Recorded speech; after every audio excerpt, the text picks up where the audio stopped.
Bismillahirrahmanirrahim. Assalamualaikum warahmatullahi wabarakatuh.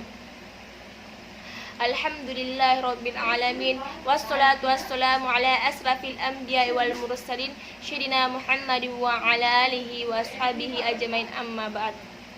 Baik, perkenalkan, nama saya Selva Apia, NIM 2011118026 dari kelas PAIA. Di sini saya akan menjelaskan mengenai prinsip-prinsip pembelajaran. Tapi sebelum kita melangkah ke prinsip-prinsip pembelajaran, terlebih dahulu sebaiknya kita mengetahui apa pengertian dari prinsip-prinsip pembelajaran tersebut, di mana kata prinsip berasal dari bahasa Latin, yaitu asas atau kebenaran yang menjadi pokok berpikir, bertindak, dan sebagainya. Sedangkan pembelajaran itu sendiri adalah suatu aktivitas proses belajar mengajar di mana terjadi komunikasi dua arah.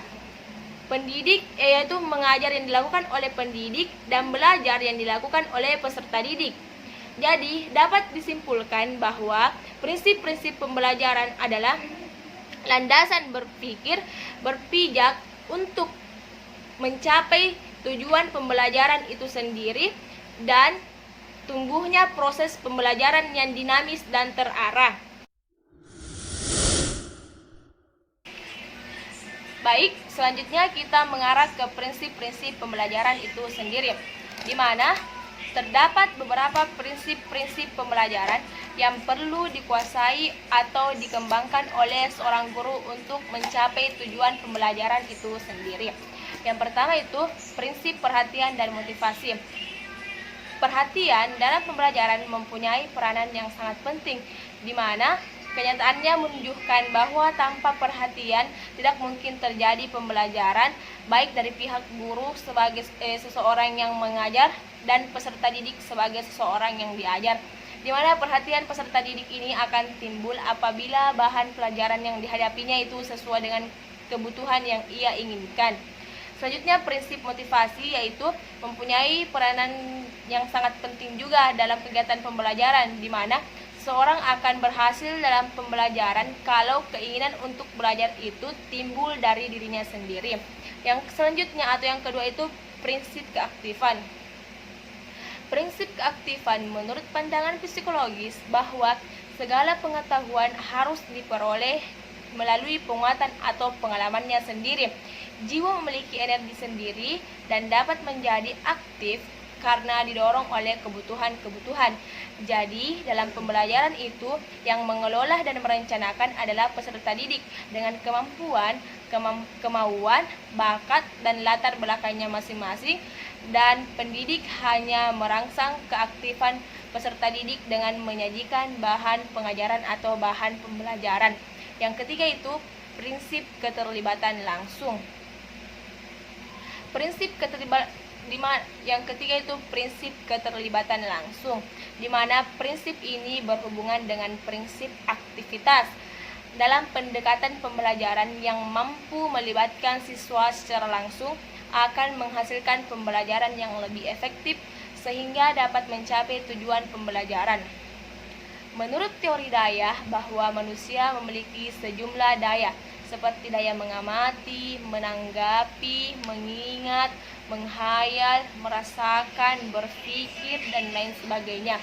Oleh karena itu, menurut teori ini bahwa belajar adalah melebihi daya-daya dengan pengulangan yang dimaksud untuk setiap daya yang dimiliki manusia dapat terarah sehingga menjadi lebih peka atau berkembang. Yang selanjutnya itu yang keempat, prinsip tantangan.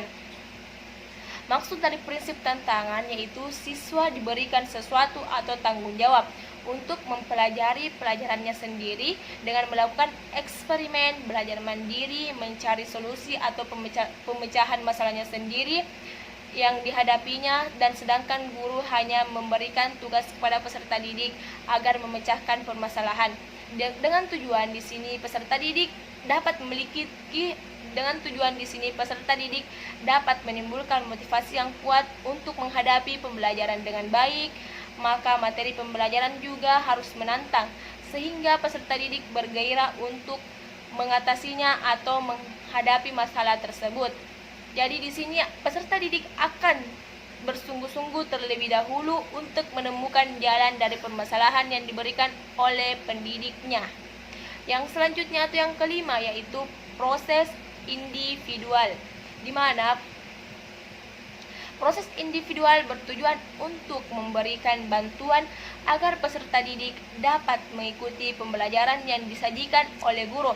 Maka di sini guru harus benar-benar belajar dan dapat memahami ciri-ciri peserta didik tersebut. Di mana dengan begitu guru mampu mengatur kegiatan pembelajaran mulai dari perencanaan, pelaksanaannya hingga tahap akhir, yaitu tahap evaluasi dan penilaian. Sehingga di sini peserta didik secara total dapat mengikuti proses pembelajaran dengan baik tanpa terjadi perbedaan walaupun memiliki latar belakang masing-masing, dan guru juga tidak boleh membeda-bedakan sifat-sifat tersebut. Di mana perbedaannya di sini harus menjadi perhatian bagi guru untuk mempersiapkan pembelajaran yang lebih baik. Baik, yang terakhir itu adalah prinsip balikan dan penguatan, di mana prinsip pembelajaran yang berkaitan dengan balikan dan penguatan ini ditekankan oleh teori opera condition, bahwa peserta didik akan belajar bersemangat apabila mengetahui dan mendapatkan hasil yang baik.